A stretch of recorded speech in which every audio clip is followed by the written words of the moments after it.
Andhra Ooty news కి స్వాగతం. Committee వెంటనే నియమించాలి. 30% ఐఆర్ ప్రకటించాలి. 30% ఐఆర్ ప్రకటించాలి. ఉద్యోగ ఉపాధ్యాయ సమస్యలను వెంటనే పరిష్కరించాలి. ఉద్యోగ ఉపాధ్యాయుల సమస్యలను ప్రభుత్వం వెంటనే ప్రకటించాలి. ఉద్యోగ ఉపాధ్యాయ సమస్యలను వెంటనే పరిష్కరించాలి. నేను అంబిడి శ్యామసుందరం, ఆంధ్రప్రదేశ్ టీచర్స్ ఫెడరేషన్ అల్లూరి సీతారామరాజు జిల్లా ఉపాధ్యక్షుడిని.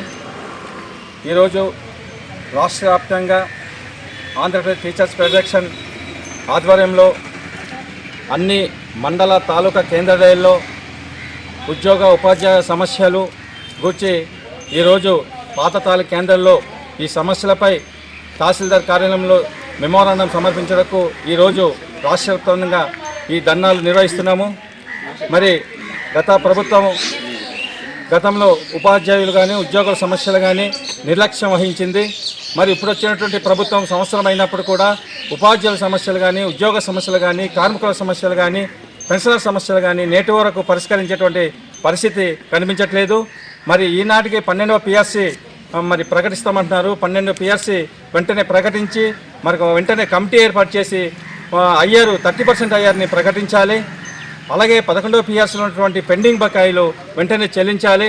ఏదైతే పాఠశాలను 11 జీవోను పాఠశాల నిర్వీర్యం చేస్తుందో ఆ జీవోని రద్దు చేసి 1 తరగతుల్ని 1-5 తరగతులు అదే ప్రాథమిక పాఠశాలలో కొనసాగించాలని చెప్పి ఈరోజు రాష్ట్ర వ్యాప్తంగా ఈ ధర్నా నిర్వహిస్తున్నటువంటి సందర్భంగా పాడేరు తాలూకా కేంద్రంలో ఈరోజు ఆంధ్రప్రదేశ్ ఫెడరేషన్ పక్షాన ప్రభుత్వానికి మేము విన్నవించుకుంటామని తెలియజేసుకుంటున్నాను. ఆంధ్రప్రదేశ్ టీచర్స్ ఫెడరేషన్ ఉద్యోగ ఉపాధ్యాయ సమస్యలను వెంటనే పరిష్కరించాలి. ఉద్యోగ ఉపాధ్యాయ సమస్యలను వెంటనే పరిష్కరించాలి. 12వ పిఆర్సీ వెంటనే ప్రకటించాలి.